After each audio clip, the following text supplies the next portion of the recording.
ابن جحش رضی اللہ تعالی عنہ اور حضرت سعد رضی اللہ تعالی عنہ کی دعا۔ حضرت عبداللہ بن جحش رضی اللہ تعالی عنہ نے غزوہ احد میں حضرت سعد بن ابی وقاص رضی اللہ تعالی عنہ سے کہا کہ اے سعد، آؤ مل کر دعا کریں۔ ہر شخص اپنی ضرورت کے موافق دعا کرے، دوسرا آمین کہے کہ یہ قبول ہونے کے زیادہ قریب ہے۔ دونوں حضرات نے ایک کونے میں جا کر دعا فرمائی۔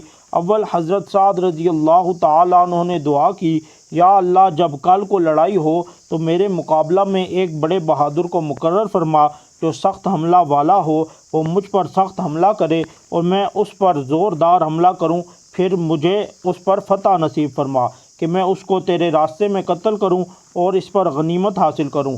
حضرت عبداللہ رضی اللہ تعالیٰ عنہ نے آمین کہی اور اس کے بعد حضرت عبداللہ رضی اللہ تعالیٰ عنہ نے دعا کی، اے اللہ، کل کو میدان میں ایک بہادر سے مقابلہ کرا جو سخت حملہ والا ہو، میں اس پر شدت سے حملہ کروں، وہ بھی مجھ پر زور سے حملہ کرے اور پھر وہ مجھے قتل کر دے، پھر میرے ناک کان کاٹ لے، پھر قیامت میں جب تیرے حضور میں پیشی ہوں تو کہے کہ عبداللہ، تیرے ناک کان کیوں کاٹے گئے؟ میں عرض کروں، یا اللہ، تیرے اور تیرے رسول صلی اللہ علیہ وسلم کے راستہ میں کاٹے گئے، پھر تو کہے کہ سچ ہے، میرے ہی راستے میں کاٹے گئے۔ حضرت سعد رضی اللہ تعالیٰ عنہ نے آمین کہی۔ دوسرے دن لڑائی ہوئی اور دونوں حضرات کی دعائیں اسی طرح قبول ہوئی جس طرح مانگی تھی۔ سعد رضی اللہ تعالیٰ عنہ کہتے ہیں کہ عبداللہ بن جحش رضی اللہ تعالیٰ عنہ کی دعا میری دعا سے بہتر تھی۔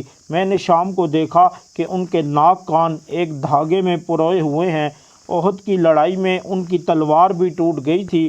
حضور صلی اللہ علیہ وسلم نے ان کو ایک ٹہنی عطا فرمائی جو ان کے ہاتھ میں جا کر تلوار بن گئی اور عرصہ تک بعد میں رہی اور 200 دینار کی فروخت ہوئی۔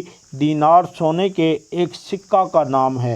فائدہ: اس قصہ میں جہاں ایک جانب کمال بہادری ہے کہ بہادر دشمن سے مقابلہ کی تمنا ہے، وہاں دوسری جانب کمال عشق بھی کہ محبوب کے راستے میں بدن کے ٹکڑے ٹکڑے ہونے کی تمنا کرے، اور آخر میں جب وہ پوچھیں کہ سب کیوں ہوا تو میں عرض کروں کہ تمہارے لیے۔